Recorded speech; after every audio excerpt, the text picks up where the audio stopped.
Okay, so in this section this afternoon we're going to revisit personal protective equipment and really focus on the places where it lets us down and really look at the limitations of personal protective equipment. So look at gloves, masks, protective eyewear, those sorts of things, gowns, all that sort of stuff. All right, there we go. So it's always easy to, you think, find a photograph of someone doing it right. Well, you'd be surprised how hard it is. So we generally take photographs like the ones I've taken here to actually show that. Often it's often done wrong. So you'll see quite a few bloopers in this section immediately after lunch. Don't let me do this. Damn it. All right.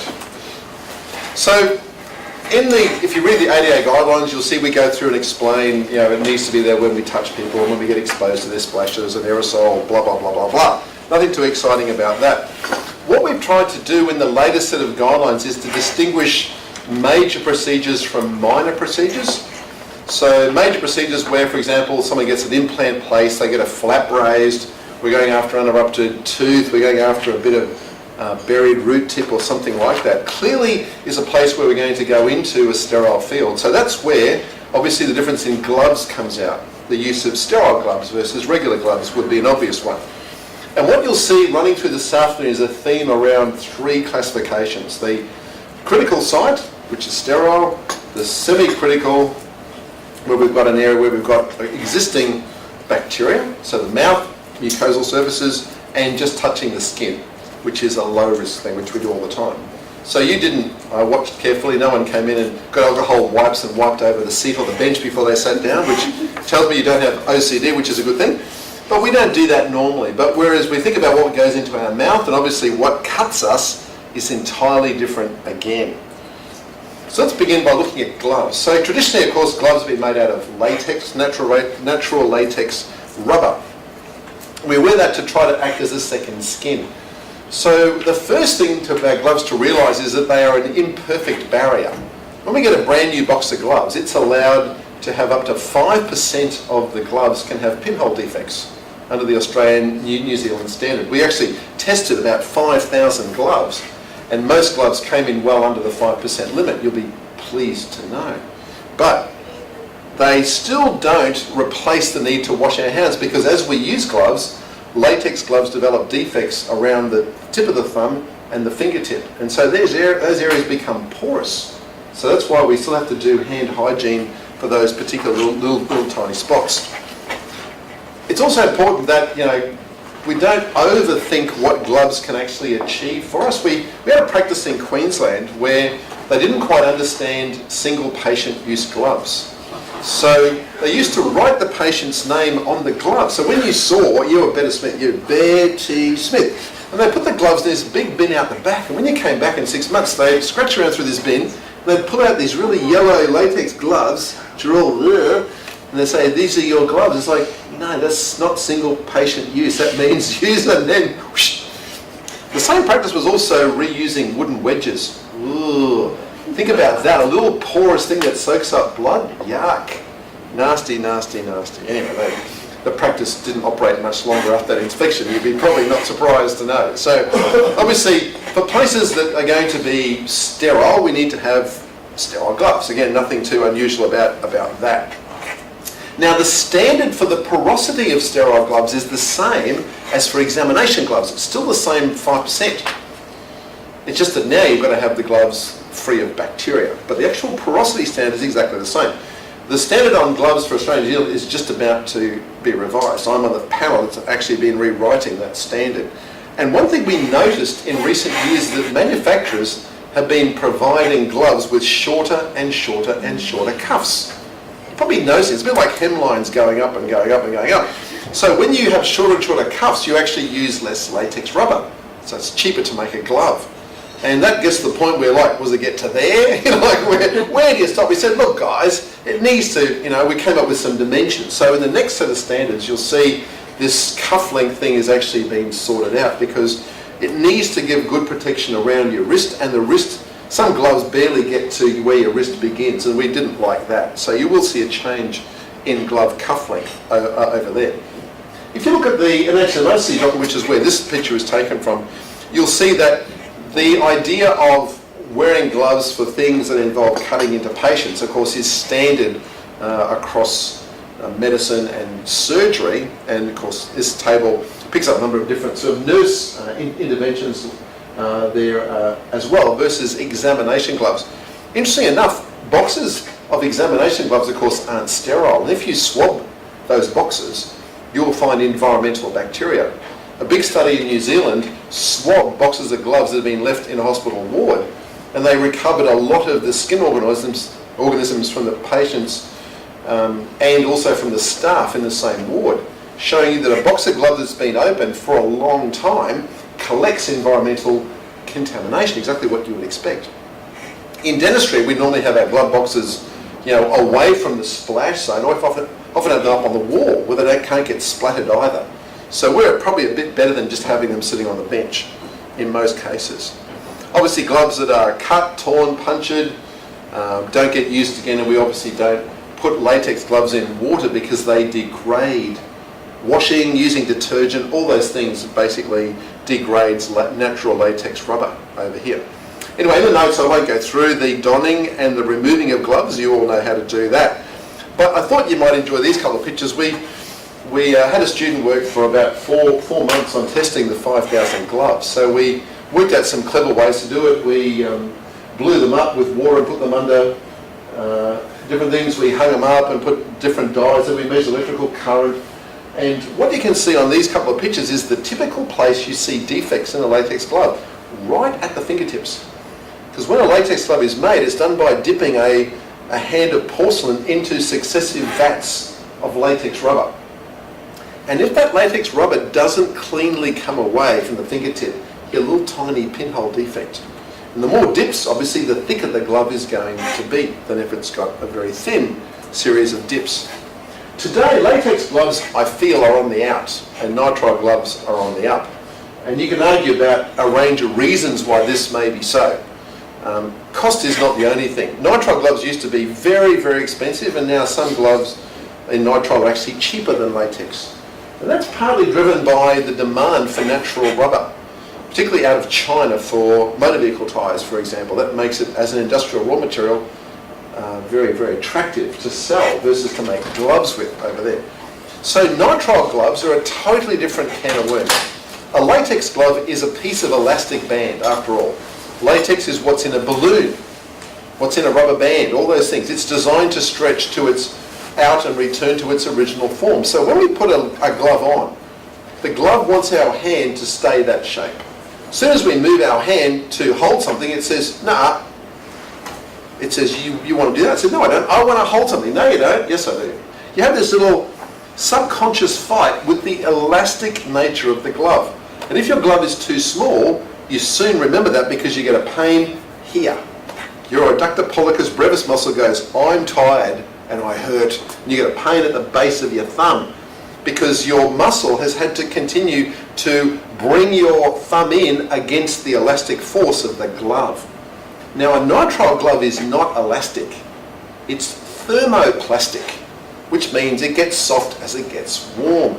So you put on a nitrile glove, you go, that feels terrible. And then the glove starts to warm up and you go, oh, actually that feels a bit better now. Because it begins to adapt to the shape of your hand. Whereas the latex glove is a bit like an unruly child. It just wants to do a certain thing, and it doesn't matter what you do, it just wants to go back to where it came from. And that's why nitrile gloves are very good for people who've had hand pain here, the base of their thumb, because of glove wearing. What's often called occupational overuse syndrome or repetitive strain injury. Nitrile gloves solve that problem. That's important to know. Second thing is they're free of protein, because you get allergy to latex is quite common, particularly from powder. When gloves came out in 1995, they were heavily powdered because people didn't dry their hands very well. So the powder was a lubricant so you could slip the glove over your hand. Unfortunately, when you took the glove off, the powder went woof in the air and we breathed it in. And covering all those little tiny bits of starch and talcum were tiny little bits of latex protein which we breathed in and became sensitized to in some of us in our lungs. So by having no proteins, it gets around that problem. It's very strong. You can't tear it easily. Latex is not so strong. and it's resistant to solvents. You can put acetone, alcohol, Bond, methacrylate, whatever you want on your nitrile gloves, they don't dissolve. Latex, you put on some detergent, some alcohol, some acetone, some Bond, bleh, they go to goo straight away. If you put oil-based hand cream on your hands and put on a latex glove, it makes the latex degrade and start to become porous. I mean, really? You know, it's not that resistant to materials. So nitrile is streets ahead. It's got another property though that's the reason why a lot of police and ambulance and first aid kits have got nitrile gloves. It's to do with shelf life.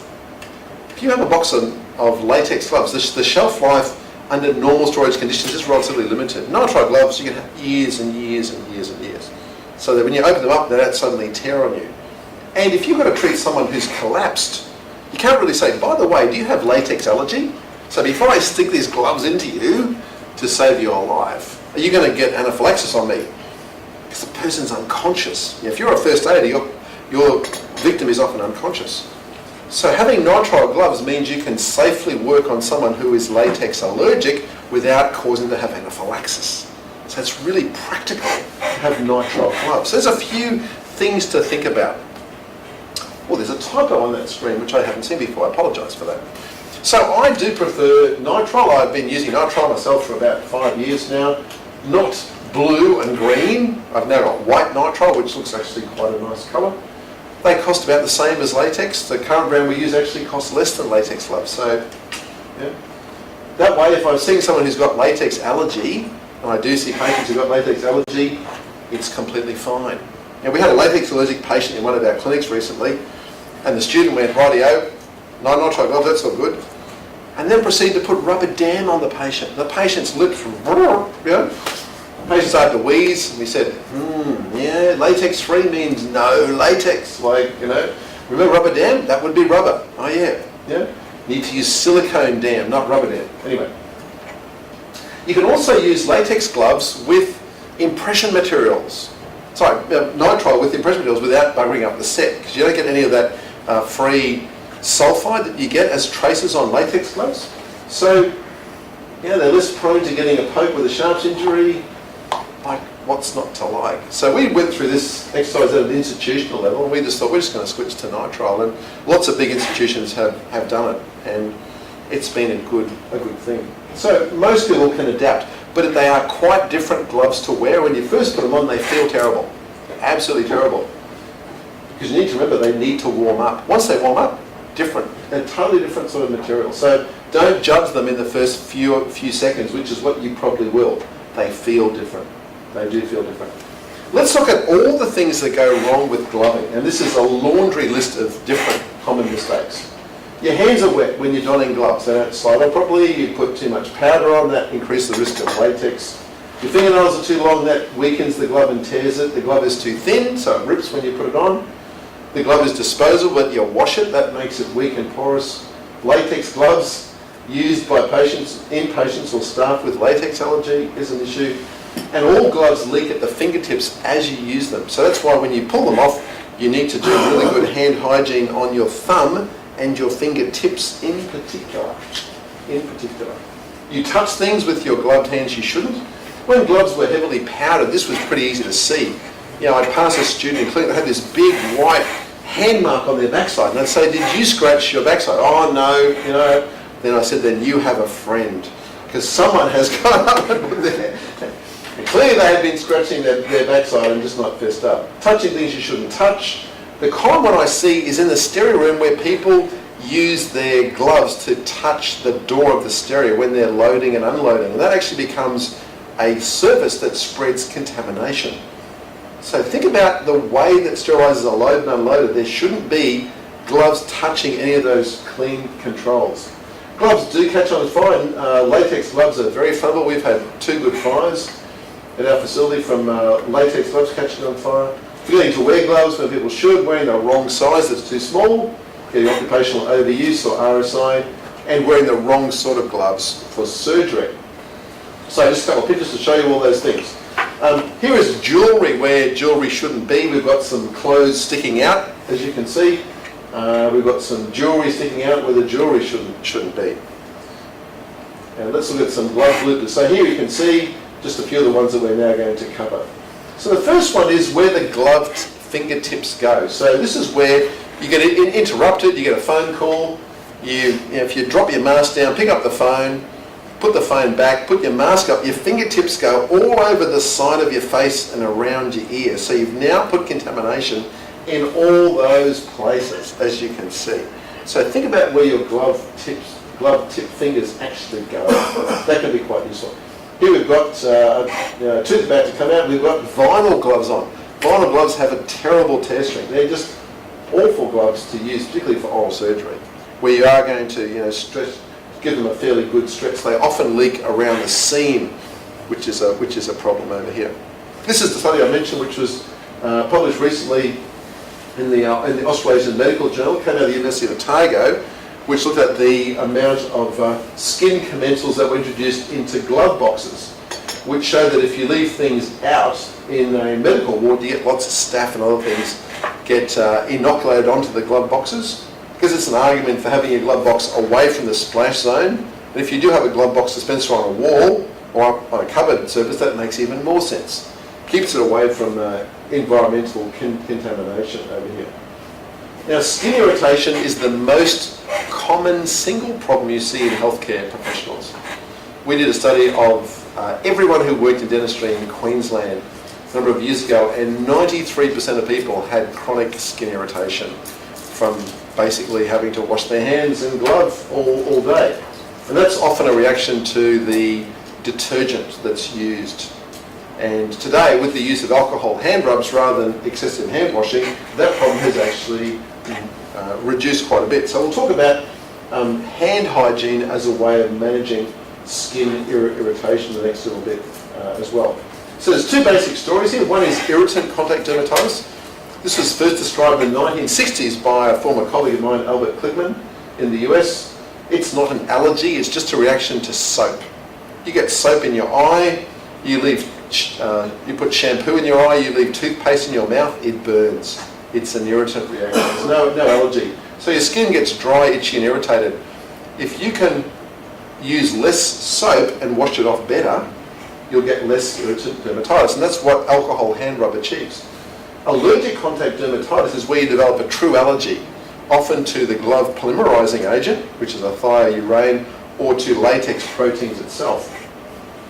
And that can potentially develop into a hypersensitivity, which gives you anaphylaxis. And that's very, very exciting when that happens in your practicing life. So that often occurs when people have had lots of skin contact with latex, but they've also breathed in a bucket load of powder. Today, with gloves being hardly ever used, the amount of latex allergy has dropped right down. I've only got, I think, 2 staff at the moment out of about 50 who've got issues with latex allergy. So that shows you what an uncommon problem it is. It's only a couple of % of people over here. So just to show you what some of these things look like, this is irritant dermatitis, so the skin looks a bit dry, slightly flaky. That's obviously just an abrasion on the surface of the skin. This is allergic contact dermatitis. So it begins to itch, and then about a day later, these little tiny, what look like vesicles develop. Here's just a high power photograph of the same area that I took. These little tiny vesicles break, and then they crossed over. And by about the 4th day, they've almost completely disappeared. The person leaves clinical practice and they go to the beach on a holiday or something, these areas completely disappear. They come back to work, they put on a glove, 5 minutes later their skin starts to itch, which is a sign, it's called urticaria, it's a sign of the mast cells in their skin degranulating. And we published a series of papers on this in the early 90s, showing the reaction actually occurring. So this is a reaction which is a delayed reaction, but does involve mast cells. So this could progress to a full-blown allergy at some point if you're unfortunate. Here is a more severe case. You can actually see some of that fluid from the mast cell degranulation over the surface of the skin. A point to mention to you is that this reaction to natural rubber latex has some significant crossovers with other allergies, and the big one to know about is banana. So I don't know if you've spent much time in North Malaysia, but a rubber tree and a banana tree, botanically, they're not that far apart. So if someone says, I'm allergic to a whole bunch of fruits, particularly to banana, there's a pretty good chance they may react to latex as well.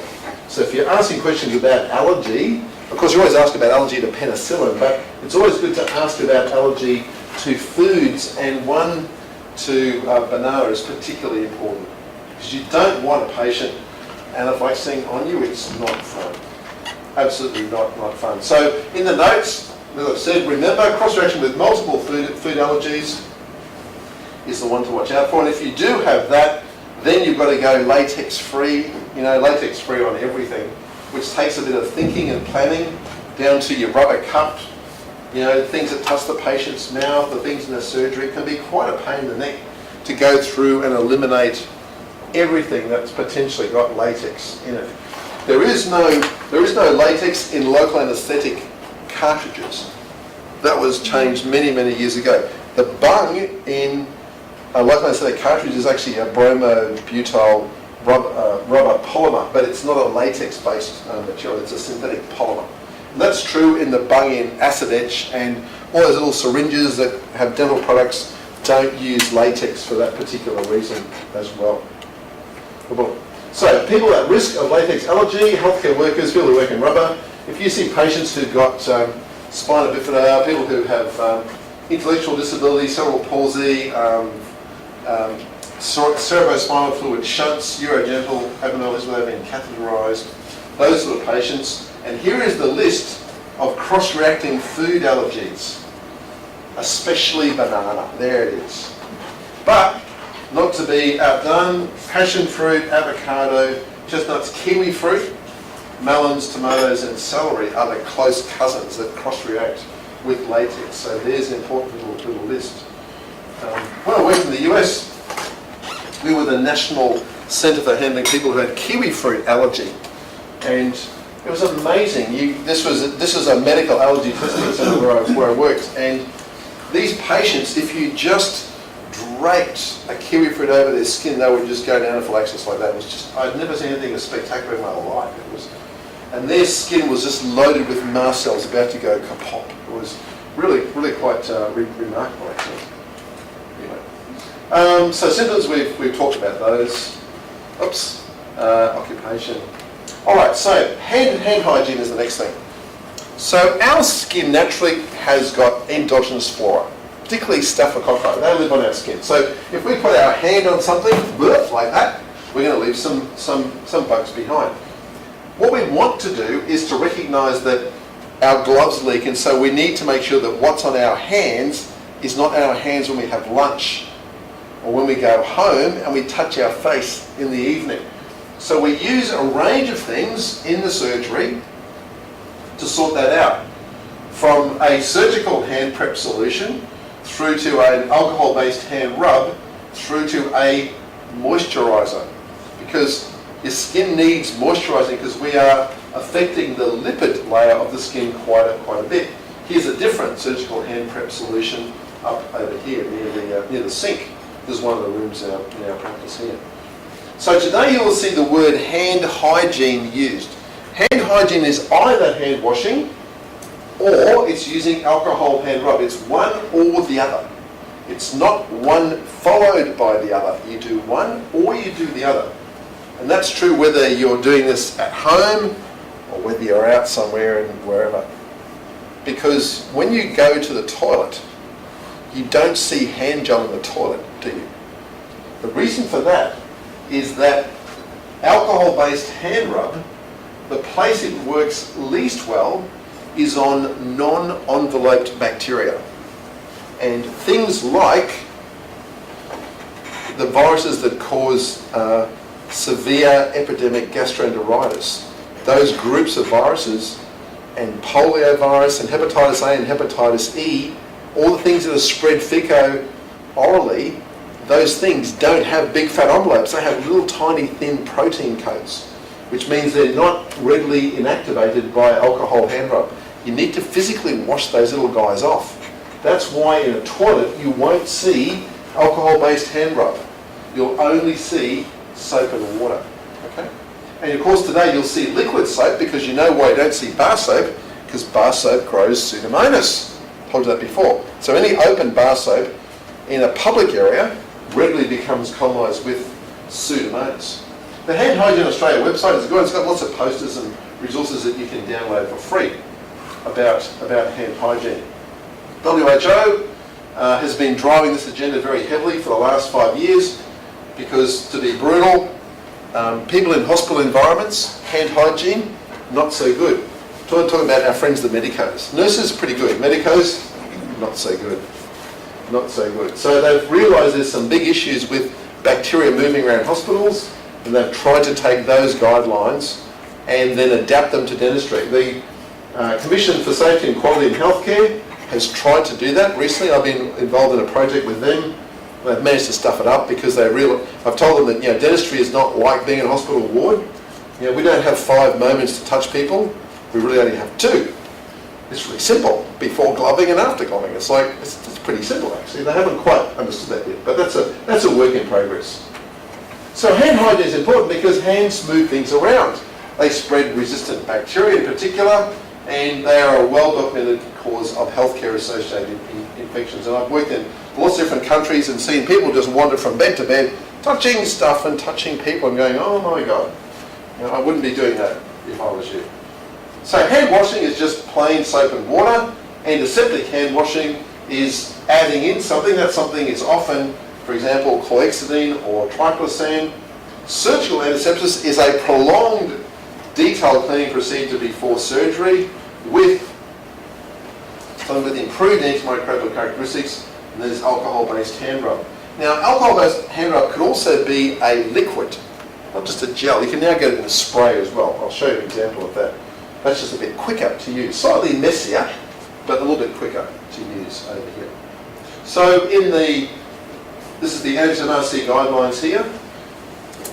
When you go to work, before you have food, those sorts of things, this is when you do hand washing. After you go to the loo, for example, you do hand washing.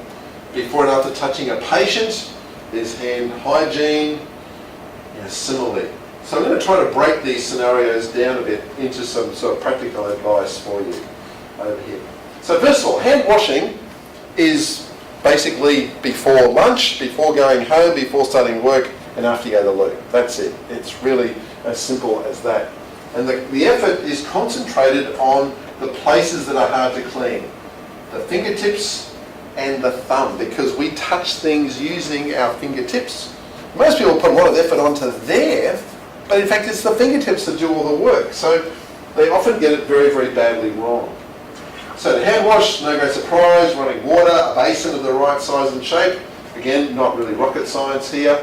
A method that gets your fingertips into the action, that gets the side of your thumb where you hold things into the action. Absolutely critical to spend time on those areas and then to rinse it well. We shot some video of people in clinic washing their hands. We timed the video from the frames.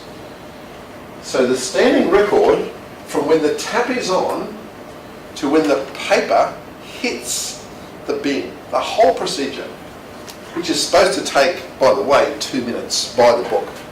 You turn the tap on, put the soap on, do the hands, and paper's on the bin. The minimum time we've recorded for that on film, 0.17 of a second. That's like, oh my gosh, the water barely ricocheted off the hand. It's like, how on earth could you say that was cleaning your hands? It was like, this person should be dealing cards at the casino. It was like, that was it? What's the video again? I can't believe it. Unbelievable. So where people skip is they don't rinse off the detergent. They leave the detergent on the skin, they then get skin irritation. It's like, who would have thought? And when they wipe really roughly and they abrade the surface of the skin. What do they get? Irritation, for crying out loud. So around the world there's good evidence that, particularly from the influenza outbreaks, but many others, that poor hand hygiene is absolutely a fundamental problem in lots of healthcare environments. And all the organisms listed on the screen here are the ones that are notoriously moved around by hand hygiene that's improperly done over here. So if you look at the areas that are most frequently missed, unfortunately, It's our friend, the thumb. And it's the part of the thumb where we hold things, and often it's the areas between our fingers, what I call the intertriginous areas. They're notoriously missed. And one way of showing that, and we do this with our students, I've done this with my kids, is just a bit of funky dye that glows in the dark. So you put this all over their hands, you say, okay, go off and wash your hands. You switch off the lights, you get your little UV torch and you go, check it out, and you go, oh, okay, not so good, because wherever they've left the material, it glows quite intensely. It's really good fun to do, and it's easy to do. And you can see where people basically just cut corners, and they never really get to their fingertips, which is what you can see here. Or through the back of their hands, they never really clean out the areas around their nails. This is one of the, if you went to your body and wanted to find one of the dirtiest places, it's around the base of your fingernails. It's just crawling and stuff. It's just terrible. Because we rarely ever clean that area very, very well. The dye shows you, hey, even someone who's done a reasonable job elsewhere, fingertips are just plain awful. Absolutely awful. Here's another one you can see. Look at them over here. And it's no wonder you see people who get nail bed infections. Like, of course, these things are just little crawling cesspools. And think about your toenails. Yeah, magnify this by 10, that's your toenails. You wonder why you get toenail infections? Check it out, you know. Bad stuff. So areas around the nail, what I call the subungual areas, they are little warm, funky hiding places. They've got lots of keratin, so fungi love it, bacteria like it. It's got all the things that you need there. If your fingernails are long, you tend to carry more organisms into subungual areas. If your fingernails are short and well manicured, it's easier to keep those areas clean without doing a lot of extra violence. And long fingernails also weaken gloves, and they puncture the end of the gloves more easily. So short fingernails are good to have for that reason. Artificial fingernails are bad. They harbour more bacteria. So short nails with little or no polish are the way to go, as we outline here on the guidelines over here. Rings and bracelets we've mentioned before. Here we've got long sleeves, you know, watches, bracelets, all sorts of stuff that is probably not needed and probably not that good. This is a list of factors that were identified in studies in hospitals looking at compliance with hand washing for doctors. So these were the reasons why people were less likely to wash their hands. I'm a bloke, I'm a doctor, you know, I'm a surgeon, you know, I'm on duty during the during the week, you know. It's unbelievable the things that were the risk factors, and the reasons were even worse. They said, what is the reason why you didn't wash your hands? Oh well, actually, you know, some of the classic ones were, you know, my colleagues don't do it. No one encouraged me to do it. You know, if I wear gloves, I don't really need to wash my hands. You know, I'm too busy, don't have enough time. You know, blah blah blah blah blah. Of course, none of them are actually, you know, valid in terms of a legitimate reason not to do it over here. So if you just use plain soap and water, how much of a reaction do you get? Well, if you work with plain soap, you knock off the loosely adherent bugs.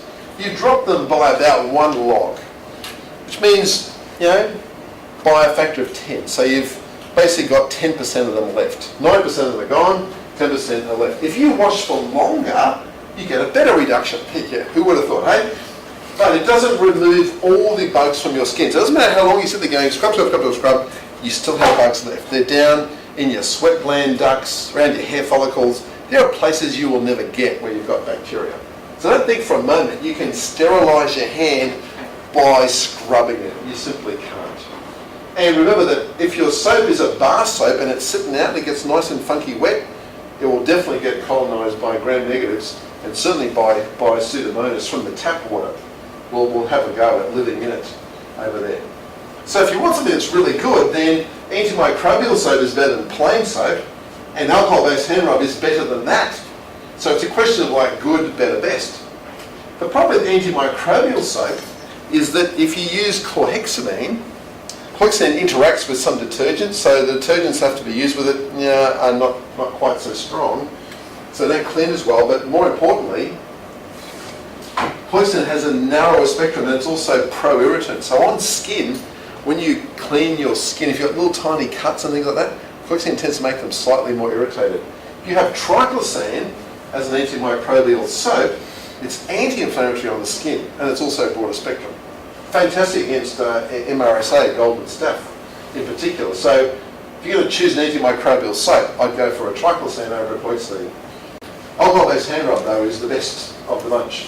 And lots of studies have come up with this sort of result where they've compared alcohols, poexidine, phenolics, triclosan, quaternary compounds, etc., against what they kill.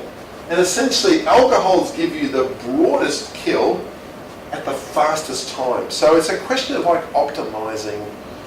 Nothing is perfect, but it's the best of a bad. Not this is the best of a bad bunch. The best of a reasonable bunch, I guess, would be fair to say. And this table has appeared in numerous papers. Just to show you, if you look at the table, this is in one review from. This is great reading. If you're ever feeling a bit depressed, you want to read this: the Morbidity and Mortality Weekly Review. It's like who died in the world this week from what. I get this every week. So last week, how many people died from Ebola? How many people died of swine flu? It's like really begin your week on a Monday with a bad report. There it is. But the actual research this is based on goes back actually over 60 years. You go right back to the 1960s, you find research on ethanol as a foam being better than using plain soap. Then you see the introduction of quercetin, not as good as using ethanol. Here you've got the ethanol being better than plain soap. And all these studies, you can always see that the alcohol-based product, depending on how you measure the organisms, always end up being better. So there's loads and loads and loads of science behind this. Going back over a long time, it's not some new invention. You might have even thought about this until a couple of years ago, but it's really sort of standard stuff. So a couple of examples: fingertip culture, before hand hygiene, so just a couple of fingertips here. Post hand hygiene, very few recoverable colonies. Soap and water, pre-hand hygiene. Post hand hygiene, a few less, but nowhere near as spectacular. You can see this one, hand imprint on a plate. Over here, only a couple of little colonies that are barely detectable there. So it's not going to render a hand sterile, but it's going to give you certainly a good level of disinfection of a hand. Now, the ones you buy at the supermarket and the pharmacy are not the same as the ones for practice. And the reason for that is that there is a certain test, an EN test, that you have to pass to be listed as a therapeutic good for use in clinical practice. So they are TGA registered as a medical device, whereas the ones you buy at the supermarket don't have as much ethanol and actually not as powerful. So when you look at a product, you'll see this. So my apologies to the Kiwis. Australian TGA registration number R. Here's the ethanol content. The ethanol content, by the way, is always over 60%, which means two things. First of all, if you're out bush and you need to light a fire and your wood is wet, it's a great way of starting a fire. Alcohol hand gel, brilliant barbecue starter if you need it. Second thing is, if you take off the lid and you drink it, you get drunk. That's been done. So there have been patients in hospital who've been on alcohol withdrawal programs. They go looking for booze. There's obviously no booze in a hospital. They figured out there's booze in the hand gel. They've then, by the way, it tastes awful. So it has 60% ethanol by weight. That is a bucket load of ethanol. All right, enough to start a fire. So if you look at a product that is certified for medical use, look for the TGA registration. That's quite important. And also, look for the compatible moisturiser. The Angel one is the one that we use at uni. Most hospitals around the country use it as well. It's a widely used product. But it has a compatible moisturiser which is water-based and it matches the same chemistry, so they don't interact with each other. This thing over here I've had for quite a few years. This is an alcohol spray dispenser. So the alcohol liquid sits in a container here. There's a little light beam over here, and there's a photosensor. So if I wave my hand in front like that, that reflects the light back to the phototransistor, and this jet then comes out like a one-fanged viper, like that, and squirts. When I first got it, I thought it was the best thing I ever bought, and then I realised I needed to position this light beam very carefully. Because I put it on the bench, every time I walked past, this little light would come and spray me in the back. So I go, what the hell was that? And I soon realised I had to put it over in the corner and, and point the beam away from where I was working. Because every time me or my nurse would go past, this will, But it's really good because when you put your hands up here and go like that, you can basically do the whole hand prep thing in 10 seconds. So if you want to fish something out, take an x-ray, take a photograph, 10 seconds is just so convenient. Off with the gloves, 10 seconds later you can be touching stuff without contaminating. Really, really convenient. But you've got to be careful with the trigger mechanism because it's a bit jumpy. Just that they won't tell you that, but from bitter experience, the thing's a bit jumpy. Good gadget. So alcohol-based stuff works fast. It will improve your skin because you've got less detergent. You can put it anywhere, so you don't need a sink to be able to do hand hygiene anymore unless your hands are dirty, and you actually save money because you haven't got to buy a paper towel and get rid of so much waste. So there's a couple of pluses there. Cons are it burns. That can be good or bad depending on your problem. And if your hands are dirty, you can't use it. You need to physically do that stuff. And if you're going to the loo or you're about to have lunch, you need to physically wash your hands. But if you're designing a practice, you can actually design a practice to have less sinks, because now you have less episodes of hand washing and more episodes of hand gel. Yeah? So you think about that in our big building, 173 chairs, you think about the number of sinks that you would have, how you would shrink the number of sinks down, which we effectively did by having shared hand washing stations between pairs of bays.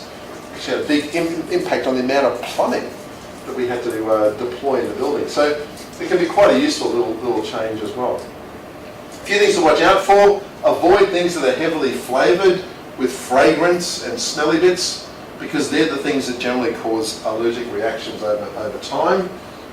Try a few brands. A brand that's good doesn't leave a sticky residue. If you're going to use a solution, make sure you trial that for a while to make sure that it's giving you the right sort of silky texture on your skin at the end. Solutions are lower viscosity, therefore they dry quicker. So you might actually prefer a solution over a gel. So just be aware that they are available on the market.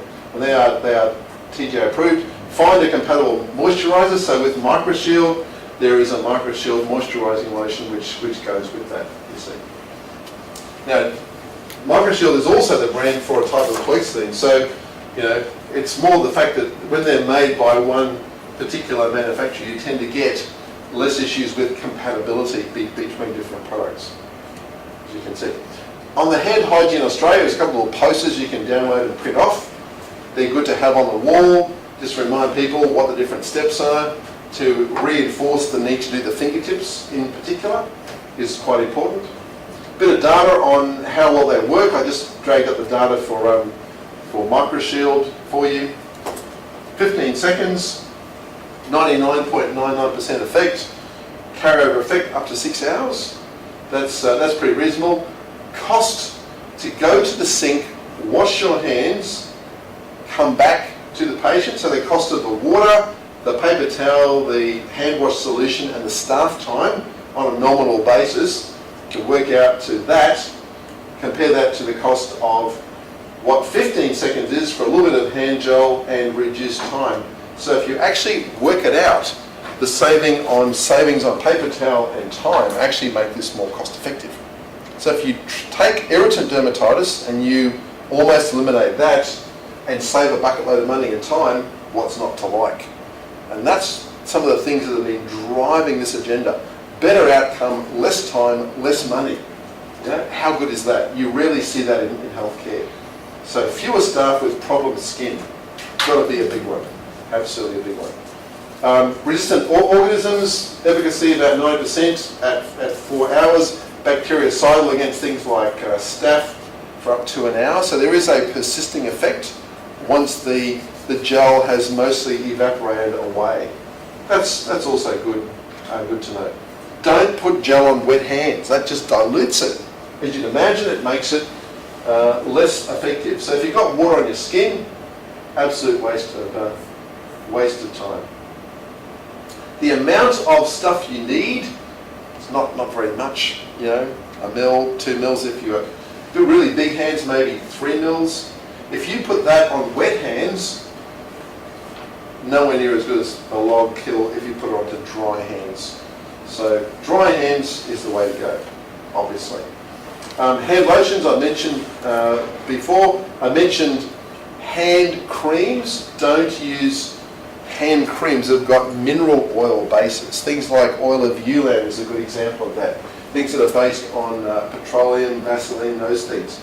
If you have those things on in the morning and you then put gloves on during the day, some of that material elutes off your skin, exudes out, and that dissolves latex. It causes early glove failure, which is a problem.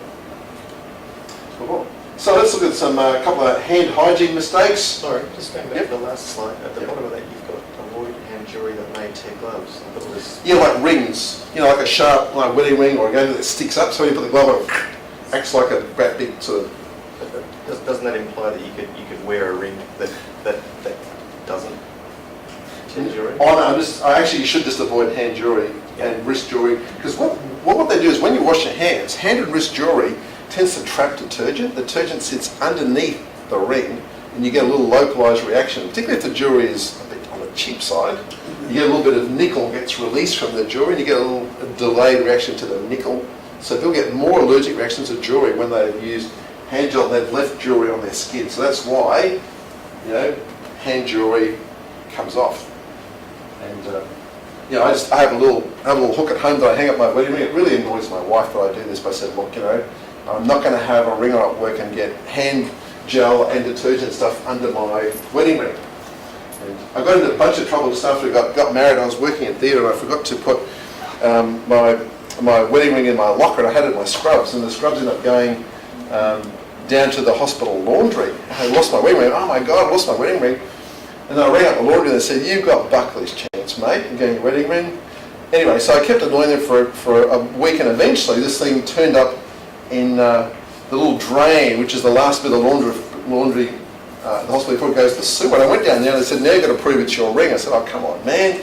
And I had to ring up my wife and read out the serial number of the ring, which they eventually gave back to me. So, yeah. So really touchy about losing this ring. So it was like, you know, that's why I don't wear it when I'm working. And I was doing surgery yesterday, so obviously it's not on my finger. It's still hanging on the hook where it should be. So Laurie, just to make it clear, when you start in the morning, you wash your hands before you start your day.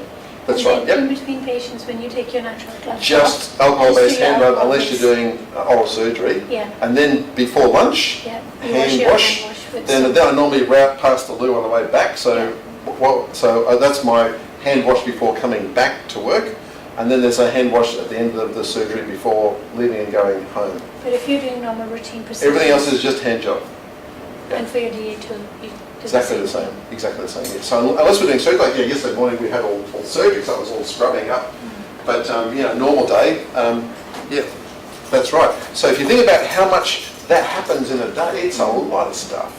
Yeah, and the compliance with that protocol, that change, compliance is actually part of practice accreditation. So if you get into practice accreditation, you must be able to demonstrate that you are doing exactly what you've just described. Using hand gel all the time, except when oral surgery, starting work, finishing work, going to the loo. They're the exceptions to the rule, if you like. Sure. So if you have a patient who had flu 2 weeks ago and they're Yep. after that, would Yep. you recommend them to actually use a bit of hand gel when they walk in? Would you offer it to your patients or young children? We have hand gel in our waiting room, as well as a box of tissues. Absolutely, like on the little table where we've got the funky books, there's like hand gel there, because if you want to do that. But we also wipe the doorknobs, and all places where patients touch, we do that once every week. Because that's recognising that people, like patients, will put their hands on lots of areas in the practice, and we want to just reduce the load of that on a semi-regular basis as well. So if you have a sandwich board and you put it's flu season and it's good to use. We have it there all year. We just don't do it for flu season. We always have a little waiting area, a little thing of hand gel and a box of tissue. So someone can't say, oh, I couldn't get a tissue. It's like, it's there in front of you. Like, don't sneeze on our staff. Like, there it is. Absolutely. Yep. Absolutely. All right. Common mistake is not enough moisturiser. So during the day, you know, I'm using moisturiser probably 3 or 4 times during the day. I always put on just before I go to bed at night. Not seems a bit effeminate to me, but you know, I'm big on the old hand moisturising because those irritant dermatitis photos I showed you, that used to be my hands. My hands now, beautiful, silk smooth. So, you know, got to look after them hands. Real important stuff. Okay, enough on hands, a bit of stuff on masks. Obviously here we don't have any masks being worn. Clearly we need to realise that we're going to inhale stuff, and I've shown you enough about how we inhale. Key point on this slide is a bit on the bottom.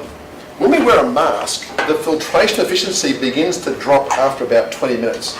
The reason for that is the mask becomes wet on the inside. Because as we breathe out, the moisture from our breath begins to wet the mask from the inside. And the outer part of the mask in an aerosol environment starts to become a bit damp as well. So the mask starts to turn into something a bit like wet toilet paper, which becomes more and more permeable.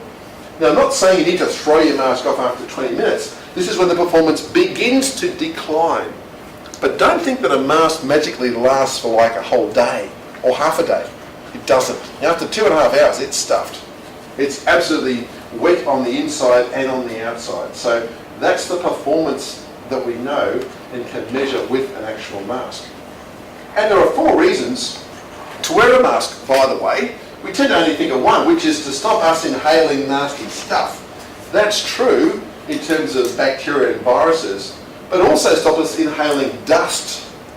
You know, when we cut things, grind things, powder abrade things, particle beam things, we create occupational dust. So these are things we inhale less of. But it does 2 other things.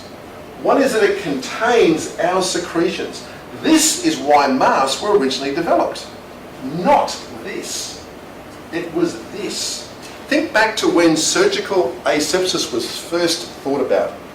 Now, people used to operate, they used to have beards and they just, they'd have, stuff from their nose and their mouth just dripping into a patient's abdomen while they, go do. Then they realised that, that's probably not too good, that stuff from the surgeon was falling into the patient's abdomen during surgery. So a mask was originally there to contain the secretion of the surgeon, to keep their nasal and oral secretions on their face. So it does do that role quite effectively. That's why a person who's sick, who wears a mask, reduces the risk to other people around them, because when they sneeze, it's over their face, not in the air for the rest of us to breathe. And then the last one is the one that everybody forgets. A mask is part of the surface that we throw away off our face. So the more of our chin and our neck that our mask covers, the more we are protecting that part of our body from splash and splatter. Because when we take the mask off, we suddenly throw all that material away. Otherwise, it just is getting all over our personal skin. And that means for the mask to work well, it needs to cover a reasonable chunk of our face and our upper neck. And therein lies the issue. So we'll go through that. So when you get a mask that's got 2 ties, as you know, you fold the mask down. So when the mask is adapted properly, it covers beyond your Adam's apple, your cricothyroid area. It does a pretty good job at doing that. The upper tie goes above the crown of your head, the lower tie goes directly around the back, and when they're done up nice and snug, you breathe mostly through the mask, or a little bit of air leaks just around your ear. But it's a pretty good filter. Unfortunately, many modern masks don't follow this sort of design. By having the mask down and pulled back, really you don't get much leakage. A spot there and a little tiny spot there. That's a well-adapted mask over here. So even a well-adapted mask is not 100% perfect at protecting you from things that are in the air. If you had an airborne condition like SARS or avian flu or tuberculosis, you wouldn't think for a moment that a regular mask worn well like that would stop you from getting it. It's not an airtight seal. So don't overthink what your mask can achieve for you. But all else being equal, I would go for a 2-tie mask over an ear loop mask or a dome mask any day of the week. The reason for that is it fits better, it seals better, and it gives more splash protection. It covers more of your face. The analogy is bad, but it's a bit like granny undies versus a G-string. One's really big, covers a big area, and the other one only covers a little bit of stuff. So, splash protection is a huge difference between these two. So, a couple of photographs to show you that. So when you wear an ear loop mask, it doesn't generally extend very far at all past the point of the chin. It doesn't cover the upper neck, so you will still get material splashed onto that part of your body, and by definition they always leak here because the mask always pouches in that part of the face. It doesn't matter whether your face is very broad or rather long, you still get pouching, and that allows the air to leak in quite a bit. On this young lady, you can see it doesn't really cover very, very much of her chin either. So that's just that's personal preference. People still wear them and use them. But if you want like a bit more protection, if they cost the same, I would go for the larger mask. There is a long laundry list of mistakes with a mask. You don't need to look too long at photographs of people working to see every possible variation of these mistakes. The mask, for example, doesn't cover the chin or the nose. They forget to wear it. It's too high, blocks their vision. It's not adapted properly. It's inside out, upside down, around the wrong way. The ties are in the wrong place. They're cut off. They're not done up properly. You can imagine, the things that can go wrong. And we see these things all the time over here. So just a couple of examples for you. Here's a chap who's got a mask with two ties, but he's actually cut the bottom ties off. So this mask goes like that, like a giant flap door, every time he breathes in and out, and provides really very little protection in terms of what he can breathe in or out.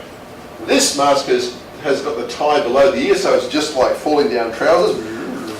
The longer you work, the more your trousers fall down. These two students here, you'll see a few shots of them over here. The mask tie is too loose, and again this one's starting to fall down. And here the mask hasn't been properly folded out, so it doesn't cover the chin and the neck very, very well over here. Here we've got another one of the mask tie which is sort of slipped down a little bit. Here we've got the nose sticking out. So some of us do use our nose to breathe. Funny that. So if you've got your nose out and your mouth sort of out, well, how does that sort of work? And we've got these little sort of John Lennon glasses that aren't really going to help much in terms of splash protection either. This mask over here, you can see that's dropped below the ear, and this is way too loose. That's also not giving very much filtration around there. This is the standard, look at the sort of dangly mask around the chin. The problem with this is you can't really put this thing back up without putting your fingertips all over the mask in the area that gets heavily splashed. So you can't really easily pick up a mask and move it around without getting contamination over your fingertips, gloved or ungloved. Here's a mask where the bottom string is too loose. Here's another one where the bottom string is too loose, and you can see this massive gap in behind the mask over here. Eyewear is a bit hard to stuff up, except getting the wrong sort. As long as it covers the orbits well and wraps around the side, that's really the main feature. This is a fluid shield mask which extends out. It's actually attached to the mask. That's quite a neat little design over here. Lots of eyewear issues. So you can see here, the patient's got no eyewear. The mask has dropped down too far. Once again, often in photographs of dental things, the people are missing a mask, which is always interesting. You see all sorts of problems there. Even when a patient's got eyewear on, you can't always protect a patient. We had a patient who had eyewear on, and the patient still got a splash of chemical in their eye. The student had a syringe of hypochlorite, and the needle came off. The student was pushing too hard. The hypochlorite went up in the air, landed on the glasses, and then ran around the glasses and ran into the patient's orbit, like a little tiny, collecting bowl. And that caused, as you can imagine, what hypochlorite in the eye is, not very nice. So, yeah. This is a picture taken from the If Saliva Were Red video. You can see here the little tiny red splashes around the face, and the reason why we want the orbits fairly well covered to protect us against projectile injuries as well as splashes. If your patient's got a cold sore, your patient is shedding herpes virus into their saliva. So if you get a splash up into your eye, you can get herpetic keratitis or conjunctivitis that can be very, very serious in terms of your sight in that eye. Quite nasty. So some common eyewear mistakes. The most common one is that people just forget to wear it. And they get an injury or a splash as a result. They have it, but it doesn't really cover their orbit very, very well. It may not have side protection, or they forget to give the patient sufficient eyewear. And that's often done in all sorts of bureau photographs, because it just makes everyone look a whole lot better than they really do in real life. So here's some real life photographs, not sort of bureau ones over here. So we can see here, not only has the assistant not put any eyewear on, but her mask hasn't been adapted to her nose, so it's actually starting to creep up and block her line of vision over here. Here we can see how there's no eyewear here, but this mark is actually slipping down. The nostrils are clearly visible over here, and obviously the little patient here, the little kitty, hasn't got any eyewear on. This is the shot I showed you before, where the mask hasn't been adapted around the bridge of the nose, and the eyewear doesn't really have much in the way of protection around the side over here. And these are these sort of John Lennon-y type of glasses, so the mask is down too far, it's not adapted, and there's a lot of exposure of the orbit. And we saw this one before with the jewellery and the clothing sticking out over there. Now with clothing, the NHMRC guidelines, if you read them, are really based around gowns for operating theatre and procedural use, which is quite different from dental gowns. So in the ADA guidelines, we wrote quite a long section to basically make one simple point. We don't really mind what you wear to work. We care what you wear home and what you wear out to lunch. Because we don't want that to be the stuff that you had on in the surgery as the top layer. So if you want to wear, one of my colleagues wears a Hawaiian shirt to work. Yeah, he reckons that, we put on a Hawaiian shirt, it makes him feel like it's on holiday. That means that every day at work is like being on holiday. Go crazy, do whatever you want. But that's not the shirt that you wear home, because that's the shirt that gets splashed with stuff. So when you go home and you pick up someone and give them a kiss and a cuddle, it's not with the Hawaiian shirt on, it's with another shirt on. So it depends on how many layers that you want to do, whatever suits your style. But if you want to layer and put on a uniform or a lab coat or a vest or whatever you want to do, as long as you take that layer off and that protects your street clothes. Or you go in your street clothes, you wear those, and you put something else on, to go home that's actually clean. And you've got your splattered shirt sitting in a bag to take home and to launder that. We've tried not to be very prescriptive. It's just the principle is that you're trying to keep contamination limited and not move it around. So we say it's really up to your professional judgment. You figure it out for yourself. We don't really mind what you do.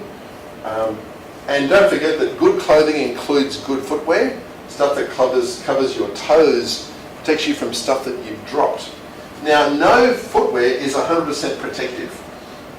It's only designed from, what we'd call a loose instrument that falls so it doesn't point into the side of your foot. But there are still things that can fall off. I've had a curing light come off the side of a bench, land on my foot and break a toe. It just landed right on the corner and my little toe just squished, ouch. So even though I had regular footwear on, there was no way I was going to stop this thing from breaking a toe. So, it only goes so far. I don't like wearing steel cap boots in the surgery because they're just a bit heavy to wear. I do have them, but yeah. So gowning and stuff like that, there are quite a few choices around now in terms of fibre. The fibres differ in terms of fluid penetration.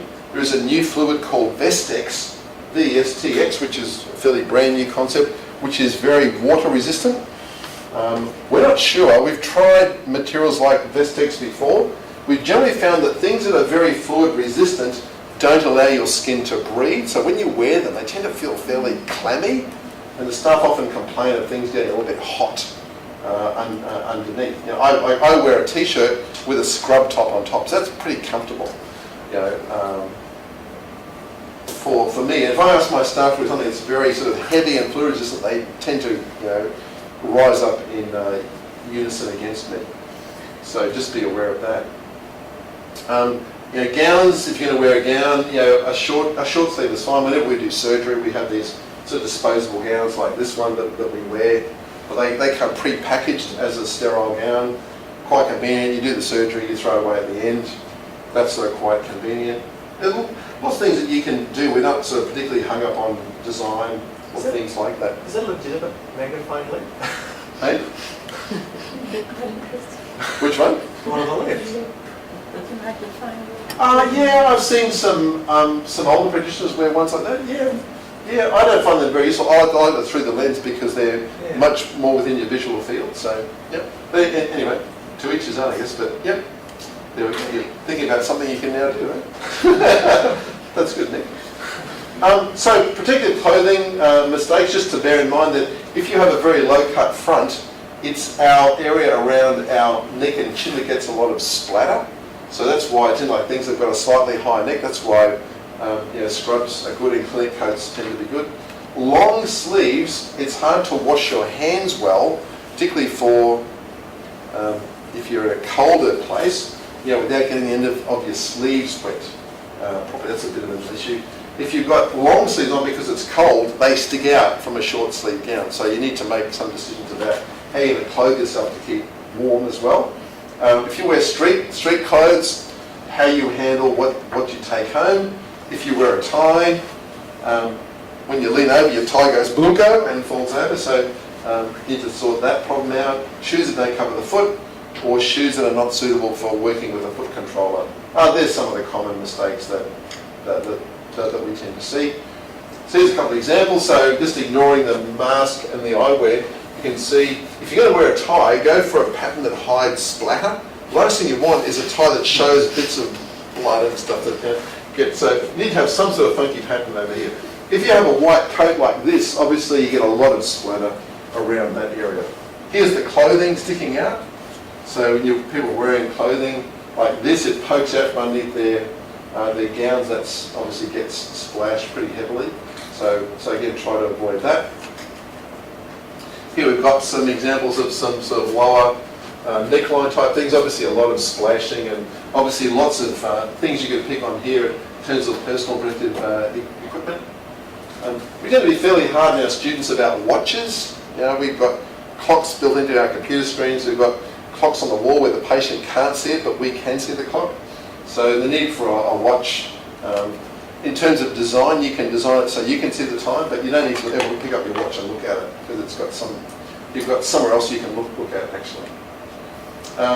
This is sleeves. Again, we've got the long sleeves thing poking out.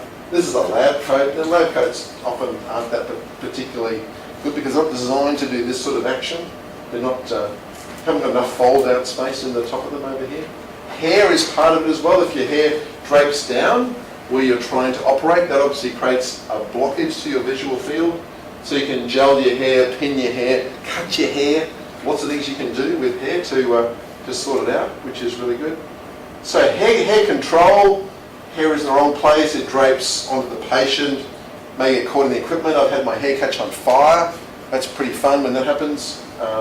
You've got a Bunsen burner or something going to heat some wax and you're leaning over and suddenly you go, you smell burning hand, you go, oh man, it's me, I'm burning. So, that can be an issue. And in instrument packaging areas, the Australian standard advises wearing a hairnet to stop you shedding hair into instrument sets because our hair on our head, our terminal hair, roughly 1/3 of those hair follicles are in telogen, which is the cycle where they will shed.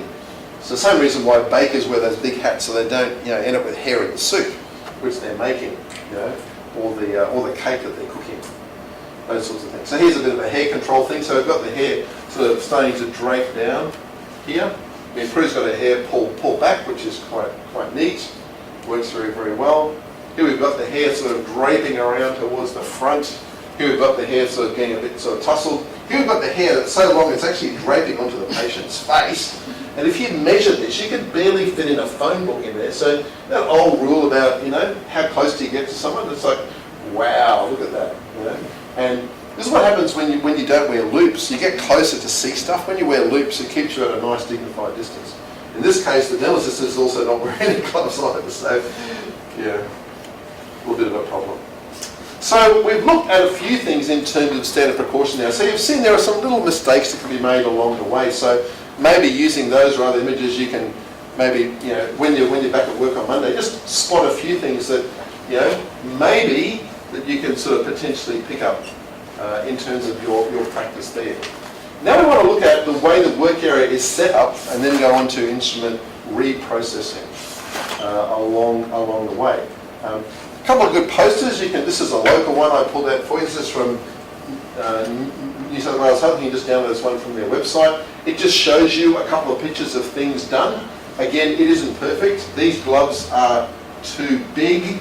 This mask is not properly adapted. So if you're going to make a poster, you've got to make sure it's absolutely right, because someone will go, okay.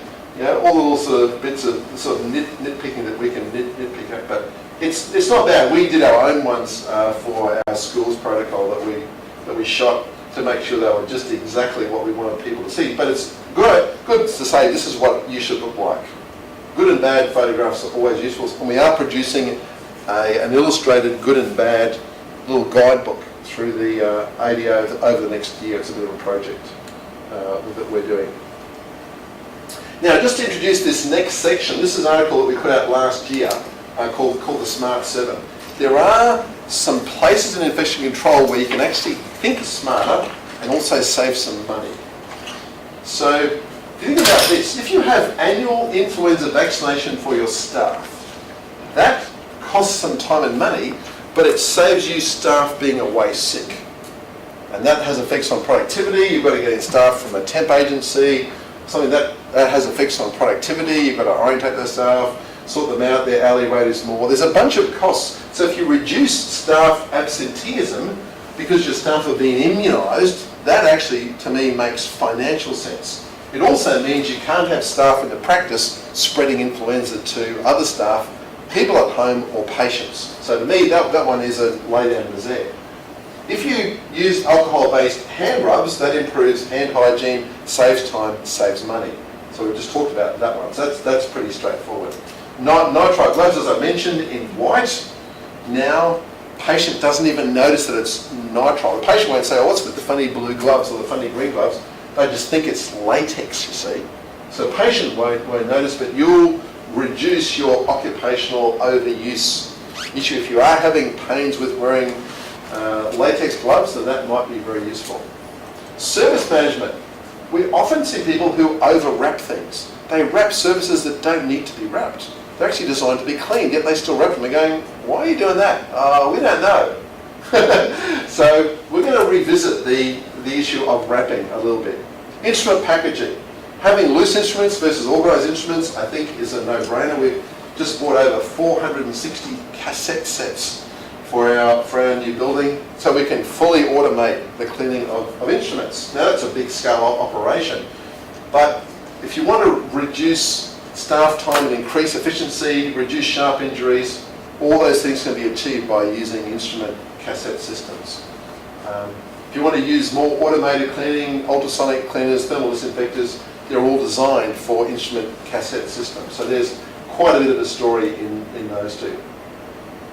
Chemical indicators and validation. There is some really neat things you can do to use chemical indicators to assess when you change brands of packaging to actually pre-measure the steam penetration dynamics of your new packaging. And that can save you a monster of money in how you use your biological indicators once a year. So we'll also mention that in passing as well. So they're just 7 little clever things which improve quality and also happen to save money along the way.